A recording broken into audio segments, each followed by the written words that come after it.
예수님이 행하신 이적은 모두 다 표적입니다. 우리 한글 성경에 예수님의 행하신 이적을 표적으로 표기하고 있습니다. 예수님의 행하신 이적은 모두 다 상징하는 바가 있고 특별히 의미하는 것이 있기 때문입니다.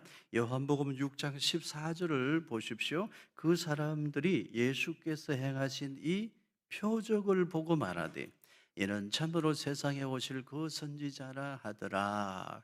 오병이어의 이적도 성경은 예수께서 행하신 표적이라고 번역하고 있습니다.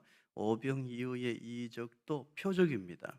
의미하는 바가 있고 상징하는 것이 있다는 뜻입니다. 표적은 신약 성경의 언어 헬라어로는 세메이온이라는 단어입니다. 표시, 상징, 이적이라는 뜻을 가지고요. 영어로는 sign, signal, mark라는 단어로 번역할 수 있습니다. 오병이어의 이적도 예수께서 행하신 표적입니다. 그러니까 오병이어의 이적 속에는 예수님께서 의미하시고자 하신 것이 있다는 거죠. 이 오병이어의 표적이 의미하는 것은 무엇일까요? 유대인들은 오병이어의 이적을 보면서 이 표적을 자기들 나름대로 해석했습니다. 자기들의 섣부른 지식으로 해석했던 것입니다. 요한복음 6장 14절을 다시 보십시오. 우리 읽겠습니다. 그 사람들이 예수께서 행하신 이 표적을 보고 말하되 이는 참으로 세상에 오실 그 선지자라 하더라. 유대인들이 오병이어의 이적을 행하시는 예수님을 보고 이제 생각이 좀 달라졌어요. 갈릴리 나사렛 사람 예수?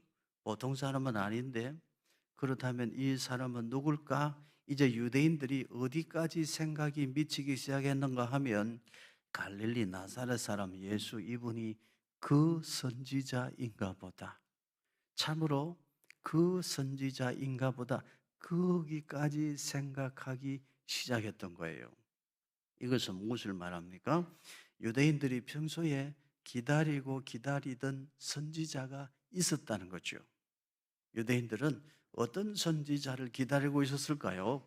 구약 성경입니다. 신명기 18장 15절 같이 읽습니다. 내 하나님 여호와께서 너희 가운데 내 형제 중에서 너를 위하여 나와 같은 선지자 하나를 일으키시리니 너희는 그의 말을 들을지니라. 일찍이 모세가 예언했습니다. 하나님께서 너희를 위하여 선지자 하나를 일으킬 텐데 나와 같은 선지자 하나를 일으키실 것이다. 너희는 그의 말을 들어야 한다.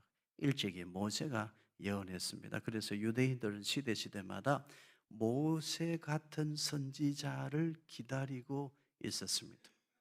유대인들은 섣부른 지식으로 예수님을 이제 모세가 예언한 그 선지자, 모세와 같은 역할을 하는 그 선지자로 예수님을 인식하기 시작했던 것입니다. 모세는 누구죠? 모세는 애굽의 압박으로부터 이스라엘을 구원시킨 해방자입니다. 하늘에서 만나와 메추라기를 내리게 하여 광야의 이스라엘 백성들을 먹인 지도자입니다. 반석에서 물을 내어서 이스라엘 백성들로 마시게 한 지도자죠. 예수님께서 오병이어의 이적을 행하시며 떡을 떼어 나누어 주는 모습을 보면서 어쩌면 유대인들이 모세 시대에 하늘에서 만나와 메추라기가 내린 것을 생각했을 수도 있습니다. 유대인들은 이제 생각하기 시작했어요.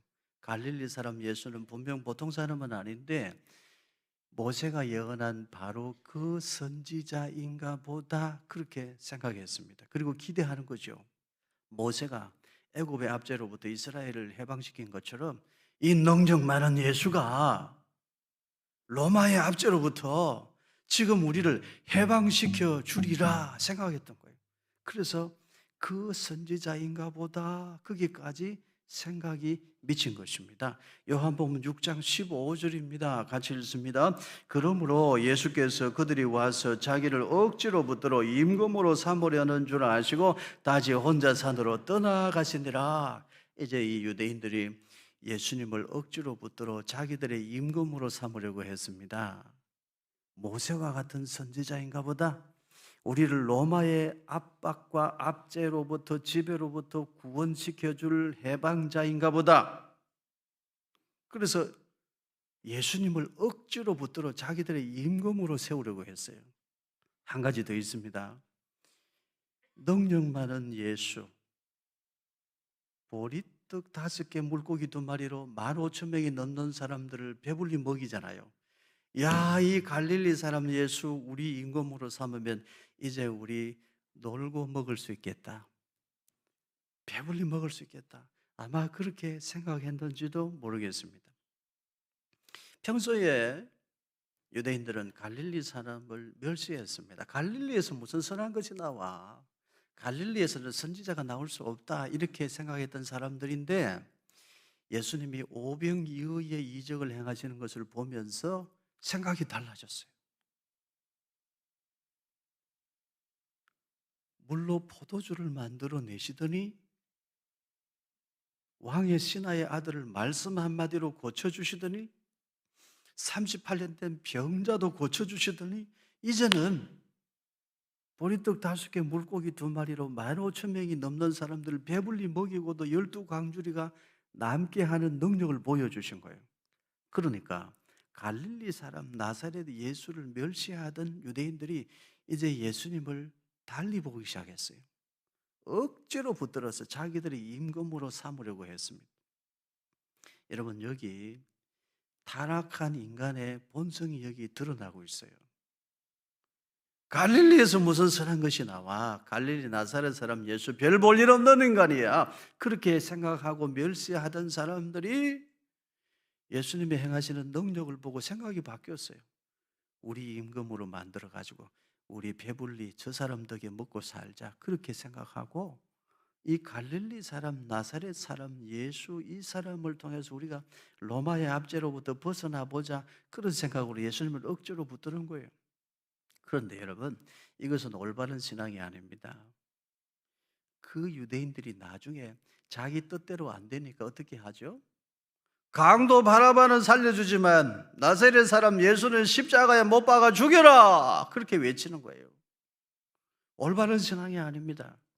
나의 필요를 위해 찾아가는 예수, 그 발걸음은 올바른 발걸음이 아니요. 나의 필요를 채워주고 충족시켜주는 예수, 그런 예수를 찾는 사람은 올바른 예수님을 찾는 사람이 아니라는 거예요. 신앙은 변질되지 않아야 보배로운 신앙입니다. 보석도요, 변하지 않는 거예요. 빛이 변하지 않아, 무게가 변하지 않아, 그 색깔이 변하지 않아, 강도가 변하지 않아. 그래야 보석이라고 해요. 신앙도 보배로운 믿음은 뭐냐? 변하지 않는 믿음을 말해요. 변치 않는 믿음이 보배로운 믿음인데, 변치 않는 믿음은 뭐냐? 나를 위해 십자가에 달려 죽으신 예수님, 부활하신 예수님, 그 예수님을 알고 그 예수님을 만나 그 예수님을 찾아가는 거예요. 그 예수님을 따라가는 것이 변치 않는 믿음입니다. 십자가의 도를 배워 십자가의 도를 삶으로 살아내는 신앙이 올바른 신앙이에요.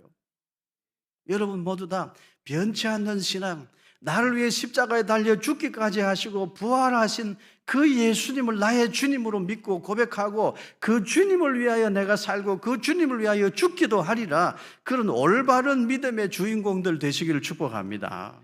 나의 필요를 채워주는 예수, 나의 욕망을 충족시켜주는 예수, 그런 예수님 찾아다니는 그런 수준에 머물러 있지 않기를 바랍니다. 요한복음 6장 26절 같이 읽습니다. 예수께서 대답하여 이르시되 내가 진실로 진실로 너희에게 이르노니 너희가 나를 찾는 것은 표적을 본 까닭이 아니요 떡을 먹고 배부른 까닭이로다. 예수님께서 오병이어의 이적으로 15,000명이 넘는 사람들을 먹였잖아요. 그 다음날 수많은 사람들이 예수님을 찾아왔어요. 이유가 뭘까요? 또 무슨 신비한 이적을 보리라? 또 무엇으로 우리의 배를 채워줄까? 그런 기대하는 마음으로 수많은 사람들이 오병이어의 이적을 행하신 그 다음날 예수님을 찾아왔어요. 예수님이 지적하셨어요. 너희들은 표적을 보고 표적을 바르게 이해해서 나를 만나러 온 것이 아니다.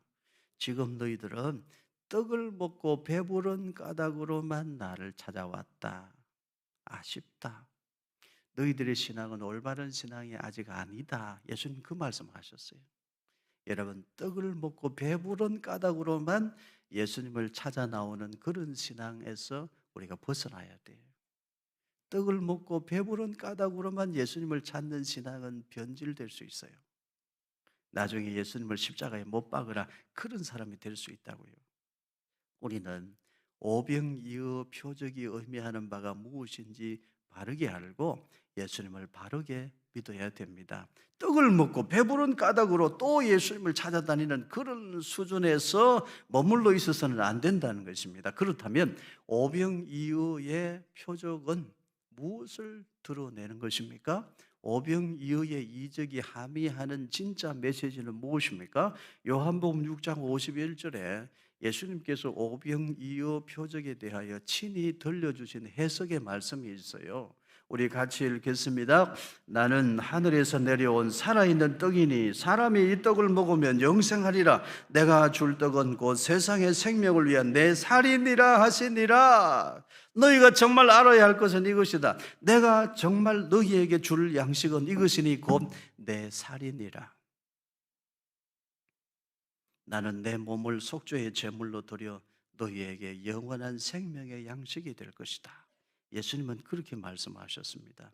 예수님께서 오병이어의 표적을 행하시면서 떡을 떼어 나누어 주신 사건은 예수님께서 최후의 만찬을 베푸시면서 제자들에게 떡을 떼어 주시며 이것은 내 몸이니라 하신 그 사건과 같은 사건입니다. 예수님께서 십자가에 달리시기 전날 밤에 제자들에게 떡을 떼어 주시면서 이것은 내 몸이다, 잔을 주시며 이것은 내 피니라 말씀하신 그 말씀을 여러분 떠올려 보시기를 바랍니다. 예수님께서 베세다 들판에서 오병이어의 이적을 행하신 것은 배고픈 사람들을 배불리 먹여서 예수님께서 칭찬받고자 하심도 아니고 예수님이 무슨 인기를 누려보고자 하심도 아닙니다. 그러면 무엇입니까? 오병이어는 천국의 식탁을 베푸시는 예수님을 보여주신 사건입니다. 오병이어는 예수님이 그리스도이심을 분명히 드러내신 사건입니다. 예수님이 누구신지 보여주신 사건입니다. 예수님은 누구십니까? 예수님은 죄인을 불러 예수님 당신의 보혈의 피로 씻어 깨끗하게 하고 믿음으로 의의 옷을 입혀 하나님 나라 식탁으로 인도해 주시는 분입니다. 믿으시기 바랍니다. 이것이 오병이어 표적의 참된 의미입니다. 오병이어의 표적을 보여주신 예수님의 마음은 이것입니다. 나는 너희를 천국의 식탁으로 초대하려고 이 세상에 왔다. 나는 너희를 위한 속죄의 제물이 될 것이다. 그리함으로 너희를 하나님 나라 식탁으로 초대할 것이다. 오병이어의 이적을 행하시며 떡을 떼어주시며 예수님은 그것을 선포하신 것입니다. 떡을 얻어먹고 배부른 까닭으로만 신앙생활하는 사람은 안타까운 사람입니다. 여러분은 떡을 먹고 배부른 까닭으로만 예수님을 찾아다니는 그런 사람 아니기를 바랍니다. 그런 수준에서만 교회 다니는 사람 아니기를 바라요. 나를 위해 십자가에 높이 달리신 예수님, 그분을 나의 주님으로 알고 믿고 고백하고 그분이 나를 살리신 십자가의 도를 배워 우리 삶으로 내가 죽어 너를 살리는, 나를 비워 너를 채우는 그 십자가의 도를 삶으로 살아내는 진정한 이 시대에 살아있는 그리스도인들 다 되기를 주님의 이름으로 축원합니다. 요한복음 6장 11절 이제 같이 읽겠습니다. 예수께서 떡을 가져 축사하신 후에 앉아있는 자들에게 나누어 주시고 물고기도 그렇게 그들의 원대로 주시니라. 남자 장정의 수만 5,000명쯤입니다. 여성분들, 어린아이들 합하면 15,000명 이상이었을 것으로 생각합니다. 그 15,000명이나 되는 사람들 밥을 먹이려면 얼마가 있어야 되느냐? 200데나리온의 돈이 있어야 돼요. 그것은 노동자 한 사람의 1년치 연봉에 해당하는 큰 돈입니다. 그 돈이 없어요. 돈이 있다고 한들 어디서 한꺼번에 그만한 떡을 가져다가 15,000명이나 되는 사람들을 먹일 수 있겠습니까? 인간의 능력으로는 감당할 수 없죠. 그런데 거기 누가 계셨어요? 예수님이 계셨어요. 예수님은 보리떡 5개면 충분했어. 물고기 2마리면 충분했어. 예수님은 길이요 진리요 생명이 되심을 보여주신 거예요. 예수님만이 구원의 주님이심을 드러내신 사건입니다. 오병 이후로 예수님은 수많은 사람들을 먹이고도 얼마나 남았어요? 12광줄이 풍족하게 남았다는 뜻입니다. 저는 이 본문을 묵상하면서 이런 생각했어요. 주여, 나에게도 이런 능력이 있으면 얼마나 좋겠습니까? 토요일마다 많은 분들이 와서 여러분 점심 식사를 위해서 수고하고 애쓰시거든요. 얼마나 귀한 분들인지 몰라요. 주일도 주방에서 섬기고 봉사하는 분들이 많잖아요. 그런데 여러분, 제가 오병이의의 이적을 행하신 주님의 그 능력을 저도 가지고 있다면 얼마나 좋겠어요. 줄을 서시오, 떡을 드시오, 여기 줄을 서시오, 고기도 드시오, 원하는 대로 더 드시오, 많이 드시오, 이렇게 말할 수 있으면 얼마나 좋겠어요. 여러분, 제가 오병이의의 능력을 가진 사람이 되도록 기도해 주시기를 바랍니다. 아멘 안 하네? 그 기도는 옳지 않아요. 그런 기도 해서도 안 되고 그런 기도 할 필요도 없어요. 응답도 못 받아요. 왜냐하면 저는 하나님 앞에서는 죄인이고 무익한 종이기 때문입니다. 오병이의의 이적을 행하여 드러내어 보여주실 수 있는 분은 오직 하나님의 아들 예수 그리스도 그분 한 분뿐인 줄로 믿습니다. 예수님만이 우리의 구주요. 예수님만이 길이요 진리요 생명이요. 예수님만이 우리를 하나님 나라 식탁으로 인도해 가실 수 있는 주님이십니다. 믿으시기를 바라요. 오병이의의 이적이 표적이 함의하는 바는 그것입니다. 예수 그리스도 그분만 우리의 주님이십니다. 우리는 예수님만 믿고 의지하고 그분을 닮아가고 그분이 우리를 구원하신 그 십자가의 도를 더 깊이 깨닫고 십자가의 도를 정말 우리 삶으로 녹여내어 실천해낼 수 있는 살아있는 그리스도인 되어야 될 줄로 믿습니다. 이제 요한복음 6장 5절과 6절을 같이 읽겠습니다. 예수께서 눈을 들어 큰 무리가 자기에게로 오는 것을 보시고 빌립에게 이르시되 우리가 어디서 떡을 사서 이 사람들을 먹이겠느냐 하시니 이렇게 말씀하시면 친히 어떻게 하실지를 아시고 빌립을 시험하고자 하심이라. 저기 마지막에 빌립을 시험하고자 하심이라 그 구절 있잖아요. 쉽게 해석이 안 돼요. 예수님께서 빌립을 왜 시험하셨을까요? 여기 시험이라는 단어가 페이라조라는 단어인데요.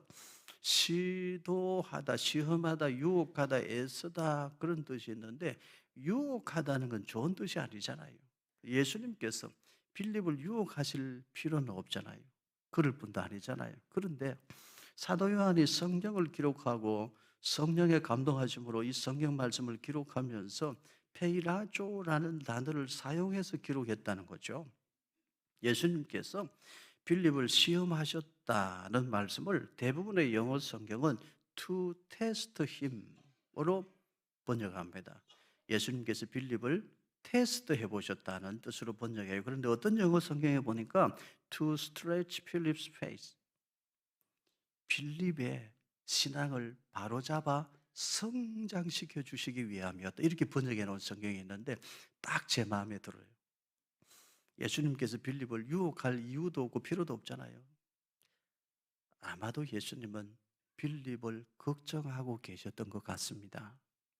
아마도 예수님은 빌립의 믿음을 걱정하고 계셨어요. 그래서 이번 기회에 빌립의 믿음을 바로잡아 성장시켜 성숙시켜 주시기를 원하셨던 것입니다. 그래서 페이라조라는 단어를 사용한 것으로 생각이 됩니다. 그래서 빌립을 시험하고자 하심이라, 이 말씀은 예수님께서 빌립의 믿음을 바르게 성장시켜 주고자 하심이라, 그런 뜻으로 해석하면 좋겠습니다. 요한복음 6장 7절 같이 읽습니다. 빌립이 대답하되 각 사람으로 조금씩 받게 할지라도 200데나리온의 떡이 부족하리이다. 빌립은 계산이 빠른 사람이었어요. 똑똑한 사람이었어요. 누구보다 자기가 제일 잘난 사람이었어요. 이렇게 많은 사람을 먹이려면 200데나리온의 돈이 필요하고 그만큼의 떡이 필요한데 어디서 돈을 구하며 어디서 그만큼 많은 떡을 구합니까?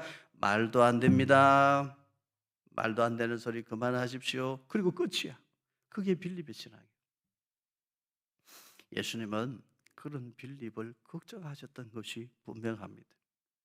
반면에 그 자리에 다른 반응을 보이는 사람도 있었습니다. 성경은 아주 오묘하게 기록하고 있습니다. 요한복음 6장 8절과 9절, 요한복음 6장 8절과 9절 우리 같이 읽습니다. 제자 중 하나 곧 시몬 베드로의 형제 안드레가 예수께 여짜오되 여기 한 아이가 있어 보리떡 5개와 물고기 2마리를 가지고 있나이다. 그러나 그것이 이 많은 사람에게 얼마나 되겠사옵나이까. 거기 안드레는 달랐어요. 안드레는 예수님의 마음을 알고 있었습니다. 배고픈 사람들 뭐라도 먹여서 보내고자 하시는 예수님의 그 마음을 안드레는 알고 있었어요. 예수님의 마음을 알았던 안드레는 예수님을 위해 뭐라도 해보려고 노력했어요. 시도했어요. 뭐라도 해보려고 여기저기 둘러보고 다녀보는 거예요. 뭐라도 해보려고 노력하고 시도했어요. 여기저기 다녀보니까 하는 어린아이가 도시락을 하나 들고 있는데 거기 들여다보니까 떡이 5개, 작은 물고기가 2마리가 있는 거예요. 그걸 사정을 해가지고 들고서 예수님 앞으로 나온 사람이 누구요? 안드레예요. 빌립은 현실 파악 능력이 탁월한 사람이었어요. 그러나 예수님의 마음을 아는 일에는 능력이 부족했어요. 안드레는 현실 파악 능력은 조금 부족해도 예수님의 마음을 아는 일에는 탁월한 능력을 가지고 있었어요. 누가 예수님이 행하시는 오병이어의 이적에 참여하는 복을 누렸습니까? 안드레입니다. 예수님은 분명히 빌립을 걱정하고 계셨던 것이 사실인 것 같습니다. 여러분은 누구입니까? 여러분 누구를 닮았나요? 빌립을 닮았나요? 안드레를 닮았나요? 누구를 닮기를 원하세요? 나는 솔직히 빌립인데요. 세상에 나만 잘났어. 내가 제일 똑똑해. 그 말도 안 돼. 혹시 그런 빌립을 닮은 사람 여기 계시지 않나요? 현실 파악 능력은 좀 떨어져도 예수님의 마음을 알고 뭐라도 해야지. 나도 주님이 하시고자 하는 일에 뭔가 참여해야지. 그런 마음을 가진 안드레인가요? 차라리 우리는 안드레를 닮은 사람이 되기를 축복합니다. 예수님은 빌립을 걱정하고 계셨어요. 그러나 예수님은 안드레는 오병이어의 이적에 동참하는 복을 누리게 하셨어요. 이걸 기억하시기를 바랍니다. 저는 오래전에 이스라엘 성지 순례를 다녀왔습니다. 처음 이스라엘 땅에 가서 성지 순례를 하는데 비아 돌로로사, 예수님께서 그 십자가를 주시고 올라가시다가 힘들어서 쓰러지고 하셨던 그 언덕길을 올라가는 순례를 했는데 그때 있었던 일입니다. 가이드 하시던 분, 안내하시는 분이 갑자기 우리를 다 세우시더니 여러분 여기 보세요. 여기 벽에 보세요. 손바닥이 있죠. 예수님께서 십자가 지고 가시다가 너무 힘들어서 손바닥을 짚었는데 그 흔적이 여기 남아 있습니다. 가이드가 그렇게 안내를 하는 거예요. 그러니까 누가 봐도 아니야. 예수님께서 진흙바닥을 짚으셨다면 그게 진흙이 시간이 지나면 없어질 것이고 돌 위에 예수님께서 손을 짚으셨다면 여러분 돌에 손을 짚는다고 그게 움푹패입니까? 에이 말도 안 돼. 분위기가 그랬어요. 근데 마침 그때 제가 십자가를 지고 걸어가던 그 순간이었거든요. 저도 모르게 저의 발걸음이 그 손자국 난 그 벽으로 향하게 됐어요. 저도 모르게 제 손을 거기다가 갖다 댔는데요. 딱 맞아. 제 손이 좀 작은데 딱 맞더라고요. 그 순간 저는 깜짝 놀랐어요. 어디 한 2만 볼트 전기에 감전된 것 같아요. 뜨거운 눈물이 활칵 쏟아지는데요. 저도 모르게 놀라운 은혜를 체험했어요. 신앙이란 이런 거구나. 그때 제가 배웠어요. 여러분, 신앙은 상식을 존중합니다. 신앙은 인간을 가장 정상적인 인간으로 만들어줘요. 그런데 신앙은 얼마든지 상식을 초월하는 능력이 있습니다. 신앙은 인간을 가장 정상적인 인간으로, 상식적인 인간으로 만들어준다고요. 그런데 신앙은 상식을 얼마든지 넘어서는 힘이 있어요. 여러분은 빌립의 수준에만 머물지 않기를 바랍니다. 계산해보고 따져보고 이건 안 돼, 말도 안 돼, 그리고 아무것도 안 해, 그 수준에 머물러 있지 않기를 바라요. 주님 말씀하셨어요. 능치 못함이 없는 일을 할 수 있거든이 무슨 말이냐? 능히 하지 못할 일이 없는 일을. 주님 말씀을 기억하세요. 아브라함은 75세에 부르심을 받고 100세에 하나님이 주신 아들 이삭을 낳았어요. 모세는 40세에 광야 훈련을 받고 80세에 하나님의 종으로 부르심을 받았고, 기도원은 300명 군사만으로 미디안 군대 13만 5천 명과 싸워서 이겼어요. 엘리야 선지자는 혼자서 바알 선지자 450명, 아세라 선지자 400명, 850대 1의 싸움에서 이겼어요.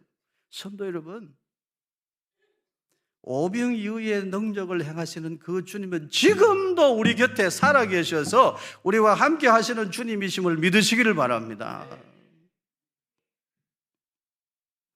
떡을 얻어먹고 배부른 까닭으로만 주님을 따라가는 신앙은 옳지 않아요. 그러나 여러분, 주님은 얼마든지 배고픈 자들에게 먹을 것을 주시는 분이심을 믿으시기를 바랍니다. 사업이 어렵죠. 여러분, 얼마나 어렵습니까? 직장 생활도 눈치 보이고 너무 힘들죠. 떡을 얻어먹고 배부른 까닭으로만 주님을 따르는 것은 옳지 않지만, 주님은 진심으로 주님을 따르는 자들에게 먹고 사는 문제 해결해 주십니다. 주님을 의지하십시오. 육신의 병이 들었습니까? 주님께는 능치 못함이 없어요. 오병이어의 이적을 행하신 그 주님을 의지하십시오.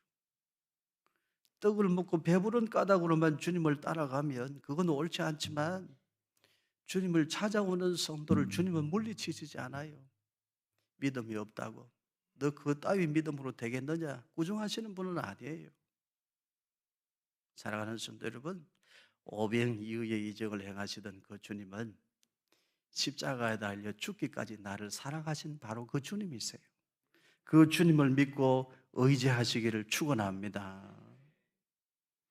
우리 마지막으로 생각하기를 바랍니다. 빌립은 계산만 딱 해보고 아무것도 안 합니다. 안 됩니다. 200데나리온이 필요한데 어디서 그런 돈을 구하며, 돈이 있다고 한들 그만한 떡을 어디서 구합니까? 말도 안 됩니다. 그리고 아무것도 안 해요. 그런데 안드레는 예수님을 위해 뭐라도 해보려고 몸부림을 쳐요. 애를 쓰고 노력을 해요.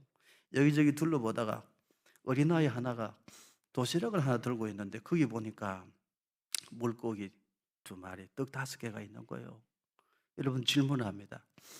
그 안드레가 어린아이 그 도시락, 보리떡 5개, 물고기 2마리를 어떻게 해가지고 예수님께 갖다 드렸을까요? 그런 생각은 안 해봤죠.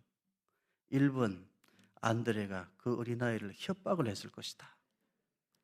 분명히 그 시절에 먹을 것을 챙겨가지고 다닐 정도면 부잣집 아들이에요. 부잣집 아들을 안드레가 협박을 했을 것이다. 야, 도시락 내놔. 그랬을 것이다. 2번은 뭘까요? 돈을 조금 손에 쥐어주면서, 아가야, 이 돈이랑 바꾸자. 그래가지고 돈하고 바꿔가지고 그 도시락을 예수님께 갖다 드렸을 것이다. 3번, 점잖게 타일렀을 것이다. 저 라비 선생님께 네가 가진 이 도시락을 드리면 기뻐하실 거야. 네가 복을 많이 받을 거야. 아마 그렇게 권면했을 것이다. 어느 게 답일까요? 1번, 2번, 3번 중에 답이 있을까요? 모릅니다. 답은 없어요. 성경에 기록을 안 해. 답은 없는 거야. 근데 분명한 게 있어요. 분명한 거. 그 보리떡 5개, 물고기 2마리가 예수님 손에 들려졌을 때 15,000명이 넘는 사람들이 먹고, 배불리 먹고 12광줄이 남는 역사가 있었다는 것, 이건 사실이에요. 아멘입니까?